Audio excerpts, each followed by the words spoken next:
বন্ধুরা, তোমরা কেমন আছো? আমিও ভালো আছি। তোমরাও ভালো থেকো, সুস্থ থেকো। দেখো, আজকে আমি একটা রেসিপি তৈরি করব।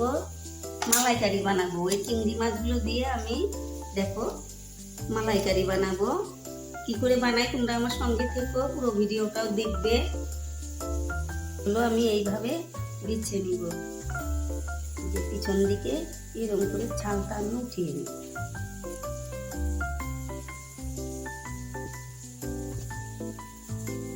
দেখো এইভাবে মাছগুলো আমি বেছে নিই। হ্যালো বন্ধুরা, দেখো এইভাবে আমি সবগুলা কেটে নিচ্ছি। দেখো এই চার, এগুলোর মাথার মধ্যে দেখো কত পায়খানা। হ্যাঁ, কিরকম পায়খানাগুলা। হ্যাঁ, খেতে তো ভীষণ টেস্ট। হ্যালো বন্ধুরা, দেখো আমি মাছগুলো ধুয়ে পরিষ্কার করে নিয়েছি।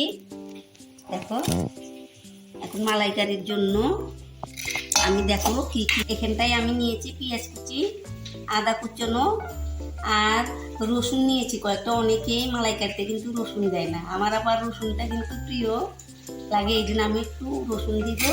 এখানে নিয়েছি কয়েকটা কাঁচা লঙ্কা আর নিব আমি এগুলো আমি মিক্সির জারে এগুলো পেস্ট করে নিব।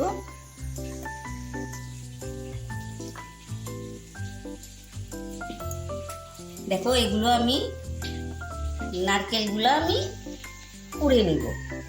এগুলো আমি কুড়ে নিয়ে আমি পেস্ট করে নিব। দেখো এইভাবে বটি নিয়েছি, বটির মাথার মধ্যে আমি এইভাবে পেস্ট করে নিব, কুড়ে নিব।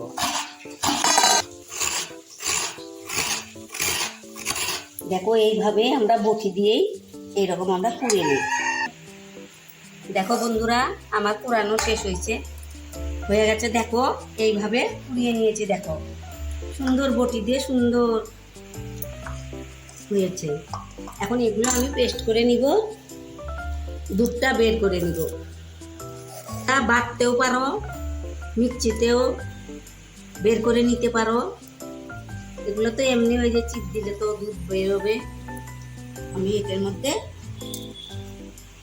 পেস্ট করে নিব। দেখো আমি পেস্ট করে নিয়েছি।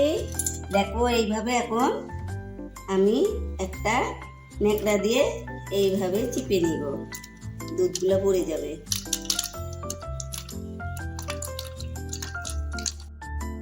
নারকেলের দুধ হয়েছে, এগুলো সাইডে আমি রেখে দিই। আমি অল্প লবণ দিই, একটু হলুদ গুঁড়ো দিব, দিয়ে আমি মাছটা একটু ভেজে নিই। আমি কড়াটা বসিয়েছি, এখন আমি তেল দিব। এখানটায় মাছগুলা মেখে নিয়ে কড়াতে দিয়ে দিব।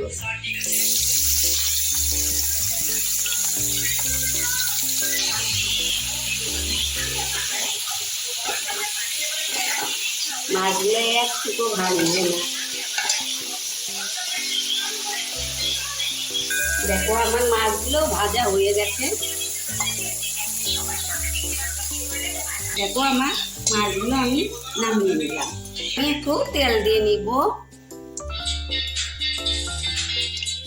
পাঁচফোড়ন ফোড়নে দিলাম, তো তেজপাতা দিলাম। দেখো এখানে পেস্ট করে নিয়েছি, এগুলো আমি এখানটায় দিলাম।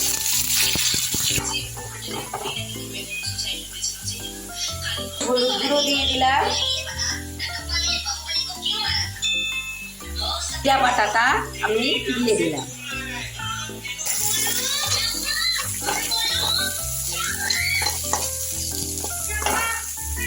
আমি এখানটায় একটু কাশ্মীরি লঙ্কার গুঁড়ো দিয়ে দিই। বন্ধুরা দেখো, এখন আমি এই নারকেলের দুধগুলো এখানটায় দিয়ে দিলাম। দেখো মাছগুলো দিয়ে দিলাম।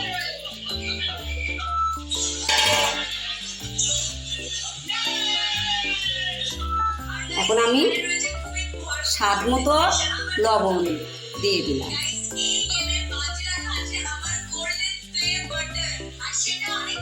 দেখো এখানে আমি 4টে কাঁচা লঙ্কা দিয়ে দিলাম। 1 চামচ চিনি এখানটায় দেখো গরম মশলাটা আমি এখানটায় দিয়ে দিলাম। এখন আমি নামিয়ে নেব। বন্ধুরা আমার হয়ে গেছে, আমি এখন নামিয়ে নিলাম।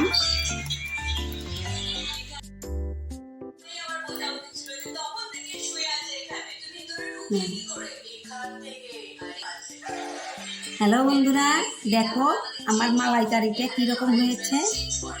দেখো দেখো কিরকম হয়েছে। দেখো মালাইকারিটা।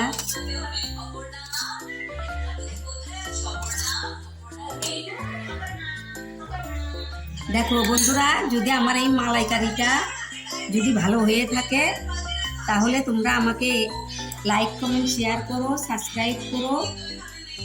কারণ আমি বেশি মশলা কিছু ব্যবহার করিনি, অল্প মশলা দিয়েই আমি এই রান্নাটা করেছি।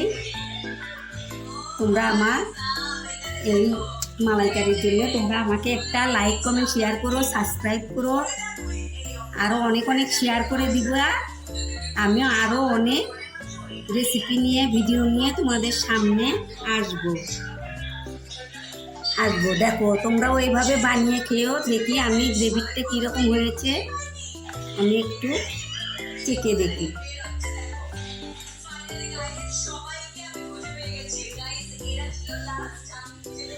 কি আর বলবো বন্ধু, অসাধারণ হয়েছে। তোমরাও এইভাবে বানিয়ে খাবে। তোমরা ভালো থাকো, সুস্থ থাকো। আগামীতে আবার দেখা হবে। বাই বন্ধু।